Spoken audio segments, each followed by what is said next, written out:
Man, let me tell you about this movie called Love Again because I went and saw this movie with my significant other, and this movie just gives you Hallmark and Lifetime movie vibes with a bigger budget. It's a romance comedy movie that focuses more on the romance of the drama side than the comedy because some of the jokes did not landed well, and I really didn't feel certain scenes that they were just didn't go well with the comedy at all.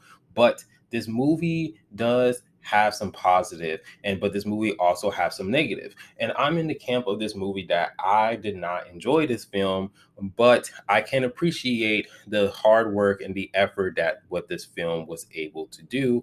But I do feel like this movie kind of rests in the lore of Celine Dion because this movie does have Celine Dion and you see her a lot of it, and I really do feel like they just kind of like rested on the fact that, hey, we have Celine Dion in the movie. Hey, she's acting. Hey, she's doing that performance, especially towards the end of the movie, because this movie somehow did not make any sense. The movie focused on the power of love and Celine's Dion because it's just like, oh, we have Celine Dion. Oh, here she is. She's acting. Oh, here's Celine Dion. She's performing her performance after 10 years of doing her residency in Vegas.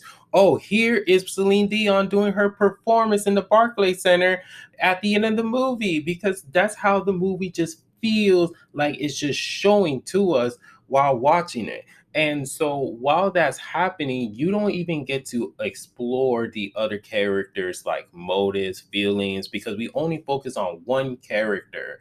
And yeah, that is good because she is the main character, but we don't focus on the other people as well that's around it or affecting the whole story. The movie focuses on our two main characters, Rob and Mira.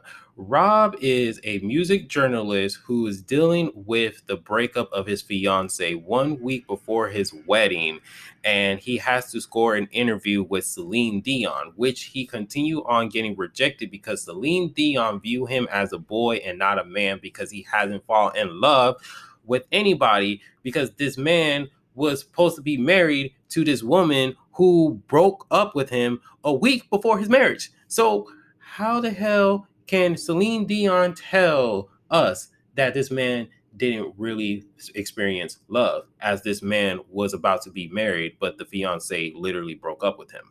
But anyways, we focus on Mira. And Mira, she is a woman who is this famous illustrator of a children's book who dealing with the loss of her boyfriend, and she was dealing with this grief for 2 whole years. So she moved back in with her sister into New York to try to deal with it. And while she's dealing with the grief, she figured out that her boyfriend was about to propose to her, but he never got the chance, which automatically make the whole situation worse. And I do have to give credit to Priyanka because she did a fantastic job as the character and how she's dealing with grief because she was just fantastic.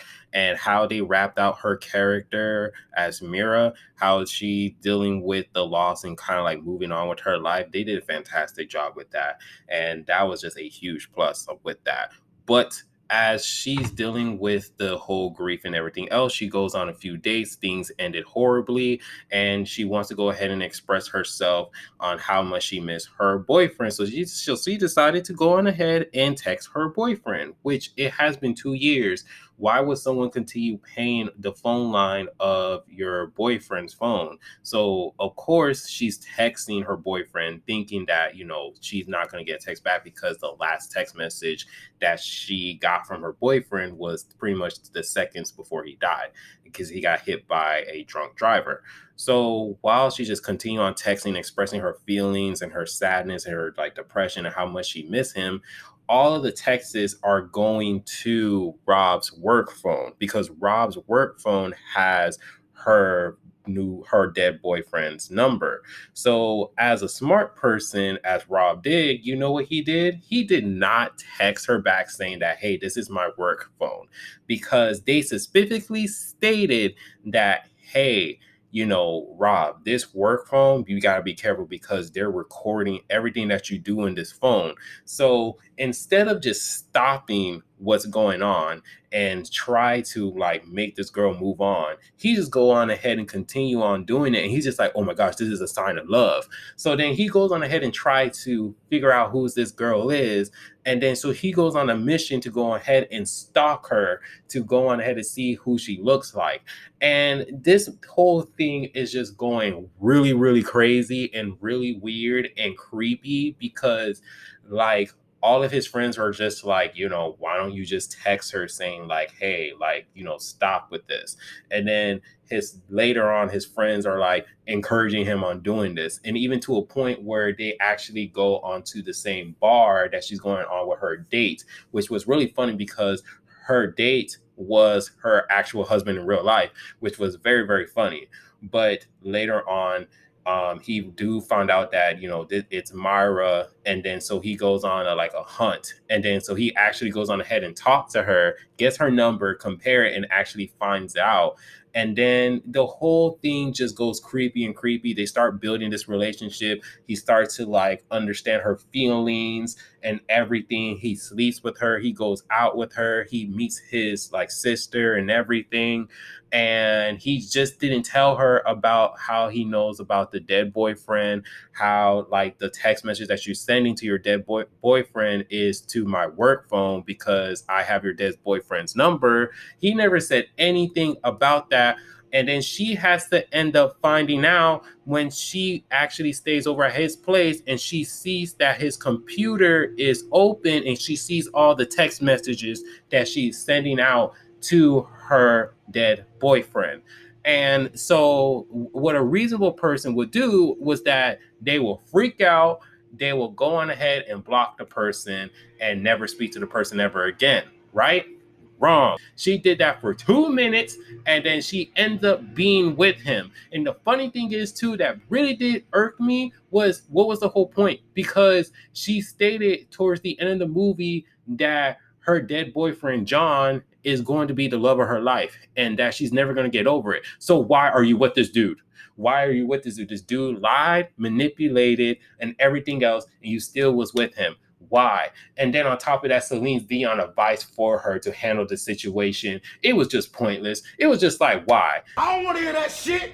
You just can't compare your situation to how you want to record your record label with Seal, but then you want to compare it to her whole situation. No, like that's just messed up. The dude literally stalked her. The dude literally lied to her. The dude literally manipulated her and tried to get with her. And it was just crazy. And it was just like you guys kind of like encouraging that because in real life, you guys wouldn't be doing this. So like it's just because the power of love and it's a movie, like it was just something that just really pissed me off. And I just really feel like if it was a better premise, instead of the premise of her texting her dead boyfriend and thinking that it's just the dead boyfriend's phone, but in actuality it's Rob's phone and Rob is just letting her having this continuation of texting him and not saying a word and hiding it, even to the point where even after they have sex and stalking her, that he wasn't going to say anything. He said, oh, I was, but he really didn't. It just really pissed me off. And then how they were just trying to encourage his behavior with Celine Dion encouraging his behavior, his friends encouraging the whole behavior, and none of them called him out on his BS at all. And technically, he could have got fired from his job for the stunt that he pulled by putting an article explaining why he is sorry that he did all these things. But I understand this is a movie and it's a love movie, so you're supposed to get your realistic beliefs out of it.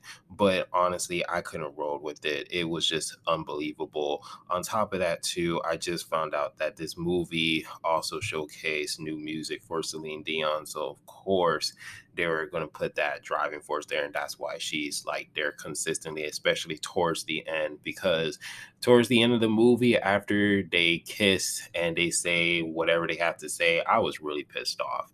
But other than that, this movie didn't work for me. If you guys did like this movie, I really do hope that you guys really did like this movie, because I really didn't, and I hope someone else were able to find enjoyment of this movie, because this movie wasn't really meant for me. It was meant for the people who love romance, who are helplessly romantic, and people who wants to bring their spouse and their also to their significant other or like their families. But like I said, this movie wasn't meant for me. If you guys want to skip it, I'll advise you to skip it. If you guys want to watch it, go ahead and watch it and experience it. You probably have a different story or opinion than me, and that's perfectly fine because like I said, the actors, they did a fantastic job, but just the script and the whole premise of the movie just sucked. But other than that, I give this movie a 2 out of 10. Yes, I give this movie a 2 out of 10. But let me know down in the comment section how you guys feel about this movie. And if you guys do like the video, please give it a like, subscribe, and remember, always be decent. This is Mr. Monotone. I hope you guys have a wonderful day and be safe out here. Peace.